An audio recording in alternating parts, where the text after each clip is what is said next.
बास्तानार जनपद निर्वाचन अधिकारी बड़े बोदेनार सरपंच प्रत्याशी तथा ग्रामीण किलेपाल नंबर 2 सरपंच प्रत्याशी व ग्रामीण किलेपाल नंबर 1 के पंच प्रत्याशी मतगणना की शिकायत को लेकर पहुंचे। ठीक है। नमस्कार, मैं सुमन कार्तिक IN24 लाइव से। और आज बास्तानार ब्लॉक के मुख्यालय किलेपाल में मैं यहाँ पर हूँ इस वक्त। और छत्तीसगढ़ का त्रिस्तरीय पंचायत चुनाव का कल अंतिम चरण का चुनाव था 23 तारीख को, और कल चुनाव संपन्न हुआ। आज यहाँ पर देख रहे हैं कि बहुत सारे प्रत्याशी आकर के यहाँ पर रिटर्निंग ऑफिसर से कुछ आवेदन दे रहे हैं। हम जानते हैं उन्हीं लोग से कि क्या परेशानी है और क्यों यहाँ पर आए हैं, क्या आवेदन देने के लिए आए हैं। तो जी, आप अपना परिचय बताएंगे। नमस्कार, मेरा नाम महारू राम है। मैं बड़े बोदेनार से हूँ। हमारे यहाँ फर्जी वोट हुआ है, ताकि गलत तरीके से हो गया है। तो आप लोग अभी यहाँ क्यों आए थे? हम लोग अभी वही आए थे सर, क्या बोलने से पुनः वो मतपत्र दिखाने के क्या बोलने से। अच्छा, दोबारा मतलब आप मतगणना या तो मतपत्र दिखाने के लिए कह रहे थे, रिकाउंटिंग करने के लिए कह रहे थे। जी सर। तो अभी यहाँ पर रिटर्निंग ऑफिसर क्या बोले? वो बोले कि कल ही बताना था बोल के। कल हम लोग को पता नहीं था कि वो रिटर्निंग ऑफिसर हमको पहले से उनको देना चाहिए था ये संदेश पहले से। हाँ, पहले से ये संदेश देना चाहिए कि कोई भी परेशानी है तो उसी दिन बताना चाहिए। ये जानकारी आपको पहले नहीं हुआ था? नहीं हुआ था सर। जब यहाँ रिटर्निंग अफसर के पास मिलना आए थे, आवेदन दिए थे, तो बता रहे कि कल ही होना चाहिए था करके। पता रहता तो हम कल ही आ जाते। ये महरू राम प्रत्याशी है और इसका कहना ये है कि हम लोग को ये जानकारी नहीं था कि किसी प्रकार से अगर वोटिंग में मतगणना में अनियमितता होगा तो उसी दिन आवेदन करना चाहिए, क्योंकि यहाँ अशिक्षित लोग हैं पूरे ब्लॉक में, पिछड़ा ब्लॉकों में आता है। और कल जब चुनाव का मतगणना हो रहा था, देर रात हो गया था, अंधेरा था, अच्छी तरीके से वहाँ व्यवस्था नहीं था।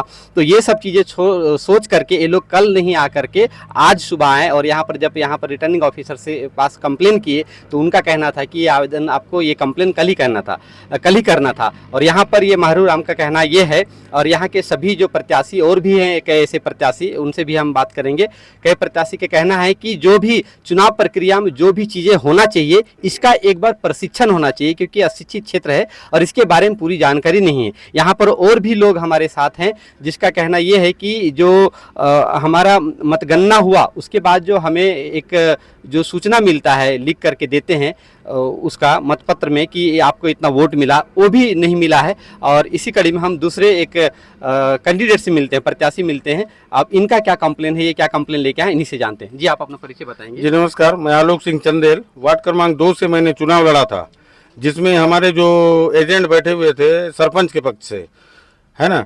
तो उनको एक मतगणना का मतलब जो देने का रहता है, क्या बोलते हैं, गणक पत्रक। हाँ। तो वहाँ के जो पीठासीन के द्वारा गणक पत्रक भी नहीं दिया गया। तो हम यहाँ आए थे हमको गणक पत्रक मांगने के लिए रिटर्निंग ऑफिसर के पास। तो उनका कहना है कि गणक पत्रक केवल आपको वोटिंग के ही समय मिलेगा, यहाँ से नहीं प्राप्त हो पाएगा। और हमारा कहना ये है कि हमारे जितने भी वोटर्स हैं उन्होंने ही मुझे यहाँ भेजा है। उन्होंने कहा कि हम आपको वोट दिए हैं, उसके बाद आप हार कैसे गए। जो मेरे विरुद्ध का प्रत्याशी था वो तो घर पे बैठा हुआ था, उसके बावजूद भी उनको मेरे से ज़्यादा मत मिला है, ऐसा पता चला है मुझे। वो भी क्लियर नहीं है अभी, क्योंकि हमको गणक पत्रक मिला ही नहीं है इस बारे में। तो इस हिसाब से मैं कहना चाहता हूं कि इसका मेरा मतलब काउंटिंग होना चाहिए। अगर ऐसे में तो नहीं तो अगला बार पीठासीन तो गणक पत्रक किसी को देगा नहीं या कुछ करेगा नहीं, और अपने मर्जी से जीते हुए प्रत्याशी को 48 वोट मिला है मान लो उदाहरण के लिए, और अगले वाले को 30 मिला है, तो हारे वाले को 48 और ये 33 लिख देगा। ऐसे में फिर चुनाव कराने का क्या मतलब है। केवल इतना ही कहना है मेरा। बहुत बढ़िया, साफ साफ शब्दों में बता रहे थे कि जो गणक पत्र है वो पीठासीन अधिकारी को देना चाहिए था, इसके एजेंटों को, जो नहीं दिया। और ये सरासर गलत है। इसी चीज़ का कंप्लेन जब यहाँ पर रिटर्निंग ऑफिसर के पास करने के लिए आए तो इनका कहना ये है कि नहीं, आपको जो भी करना था कल ही करना था। यहाँ सभी प्रत्याशी और अन्य जनताओं का कहना ये है कि जो भी चुनाव प्रक्रिया होता है, जो प्रत्याशी होते हैं, इन लोग को चुनाव प्रक्रिया के बारे में पहले से अगर ऐसा कोई प्रशिक्षण दिया जाए कि चुनाव के समय ये करना है, कंप्लेन करना है तो उसी दिन करना है, ये सारी जानकारी होना चाहिए। और ये जानकारी यहाँ के लोगों को नहीं मिला। ये कंप्लेन लेकर के ये सभी यहाँ पर जनपद पंचायत बास्तानार मुख्यालय किलेपाल में आए हुए थे। क्या है फर्जी वाला? ठीक है, क्या वाला फर्जी वाला?